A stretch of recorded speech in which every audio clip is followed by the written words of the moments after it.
त्या जजमेंट प्रमाणे कोणी इंडिव्हिज्युअल आपल्यापैकी कोणीही असू द्या त्यांनी पोलीस स्टेशनमध्ये जाऊन काही तक्रार दिलं की हे FIR मला रजिस्टर करायचं आहे, तर Lalita Kumari versus supreme government of India याच्यामध्ये सुप्रीम कोर्टाने हे आदेश दिलेले आहे की 7 दिवसाच्या आत पोलीस डिपार्टमेंटनी ते FIR रजिस्टर करायला पाहिजे. आणि समजा ते रजिस्टर करण्यामध्ये काही अडचण असेल तर पोलीस डिपार्टमेंटने लिखितमध्ये त्याला सांगायला पाहिजे की याच्यामध्ये FIR या कारणाने रजिस्टर होऊ शकत नाही. पोलीस डिपार्टमेंट फक्त पोलीस स्टेशनमध्ये आपली तक्रार अर्ज घेऊन त्याच्यावर बसू शकत नाही. त्यांना काहीतरी कारवाई करावंच लागत आहे. आता आम्ही जेव्हा त्यांना हे सगळं समजावून सांगितलं की तुम्ही जोपर्यंत FIR रजिस्टर करणार नाही तोपर्यंत त्याच्या MPID मध्ये त्याचा केस रजिस्टर होणार नाही. MPID मध्ये त्याची जे प्रॉपर्टीज आहे ते प्रॉपर्टीज ते प्रोसेस होणार नाही. मग हे चैनसुख संचेती आणि त्यांच्या डायरेक्टर्सला वेगळा कानून का? मग सुभाष जांभळलाही सोडा, मानकापेलाही सोडा, सगळ्यांच्या विरोधात सेम प्रकारचे FIR रजिस्टर सेम प्रकारचं. तसाही पैसे कशा बुडवले होते, कशा पैसे खाल्ले होते आणि कशा पैसे डायव्हर्ट केले होते सगळं. मग सुभाष जांभळला वेगळा कायदा, आदर्शच्या मानकापेसाठी वेगळा कायदा, आणि हे फक्त सत्तेमध्ये आहे, ते सत्तेचे आमदार आहे म्हणून पोलिसांवर दबाव आहे हे मलाही माहित आहे आणि पोलिसांनाही माहित आहे. याच्यामध्ये काहीही हे नाही आहे की कशा प्रकारचा दबाव पोलीस डिपार्टमेंटवर आहे. ते सगळं माहित आहे आणि मी बोलूनही दाखवलं की मला माहित आहे. आता तुम्ही हे सांगत असेल की आम्ही जाऊन तिथे RBI मध्ये जा, कोणत्या सामान्य माणसाला RBI प्रवेश देणार आहात? तुम्ही आम्हाला हे सांगत आहे की बुलडाणामध्ये FIR रजिस्टर झालेली आहे, तुम्ही बुलडाणामध्ये जाऊन या लोकांना खाण्यापिण्याचे वांदे लागलेले आहे. किती वेळा ते बुलडाणामध्ये जाऊन चक्रा मारणार? आणि अनेक असे प्रकरण आहे की देशामध्ये वेगवेगळ्या ठिकाणी FIR रजिस्टर होतात अगर फायनान्शियल फ्रॉड झालेला असेल. मग ते निर्णय घेतात की इतक्या 100 FIRs वेगवेगळ्या शहरामध्ये रजिस्टर झालेले आहेत, केस क्राईम एकच आहे, तर ते क्लब करता येईल. आम्ही विनंती केली पोलीस कमिशनर साहेबांना की तुम्ही FIR रजिस्टर करा आणि पाठवून द्या बुलडाणाला. आम्ही बुलडाणाला जाऊन आम्ही त्याचा पाठपुरावा करतो. मग जेव्हा FIRच रजिस्टर होत नाही मग तुम्ही समजून घ्या की कशा प्रकारचा प्रेशर पोलीस डिपार्टमेंटवर आहे. मग आपल्या हातात काय आहे? आपल्या हातात हे आहे की समजा त्यांनी याच्यामध्ये काहीही अडचण आणली FIR रजिस्टर करण्यामध्ये, त्यांनी आम्हाला विनंती केली आणि आपण पहिल्यांदा पोलीस कमिशनर साहेबांकडे गेलो होतो. मला त्यांनी खूप सहकार्य केले होते आदर्शच्या संदर्भात. आपण पहिल्यांदा त्यांच्याकडे गेलो. आम्ही त्यांना हे FIRची कॉपी पण दाखवली की साहेब हे लोकांचे कष्टाचे पैसे जेव्हा ते परत घेण्यासाठी बँकेमध्ये गेलं तर 353 कलम त्यांच्यावर लावण्यात येतं. का सरकारी डिपार्टमेंट आहे ते? सरकारी डिपार्टमेंट आहे का? प्रायव्हेट बँक आहे. कंप्लेन करायला पाहिजे होती तर पोलीस डिपार्टमेंटचे सरकारी कर्मचारी आहे की इथे त्यांनी गोंधळ घातलेले आहे. पण सरकारी ऑफिस नसताना सिटीच्या पोलिसांनी कोणत्या आधारावर 353 दाखल केलेले आहेत? म्हणजे याचा अर्थ हे आहे की तुम्ही कसल्याही प्रकारचं आंदोलन करू नका, कसल्याही प्रकारचा विरोध करू नका, नाहीतर तुमच्यावर असा केसेस लागणार आहेत. म्हणून तर तुमचे इतके मोठे ठेवीदार आहे, आज लोक पुढे यायला तयार का नाही आहे?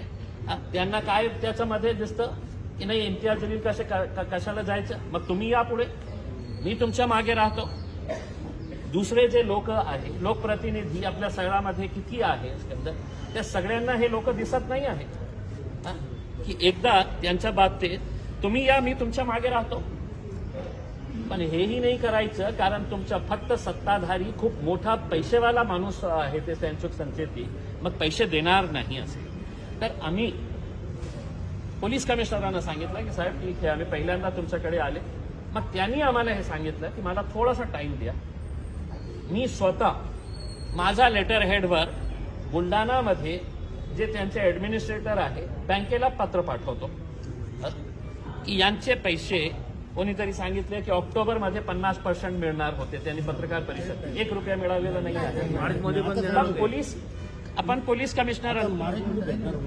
कमिशनरांना आपण एक 4 दिवसाचा टाइम देऊ की तुम्ही पत्र जे पाठवणार आहे त्याचं प्रत आम्हालाही द्या, त्याचा पाठपुरावा मी स्वतः आणि आपण सगळं एकदा बुलढाण्याला जाऊन येऊ, मलकापूरला बघू किती मोठे मोठे लोक आहेत तिथे. गोरगरिबांपेक्षा कोणीही मोठं नाही आहे. हे देश गोरगरिबांमुळे चालतं. असे तेनसुख संचेती सारखे आणि पोलीस डिपार्टमेंटमध्ये असे लोक खूप कमी आहेत. आपण आपली ताकद दाखवली. आणि एक दुसरा सगळ्यात मोठा आपल्याकडे जे हत्यार आहे, आता सगळ्या ठेवीदारांनी उद्याच्या उद्या आपल्या जे पोलीस स्टेशन्स आहे त्या पोलीस स्टेशनमध्ये जाऊन आपल्या स्वतःची तक्रार नोंदवा.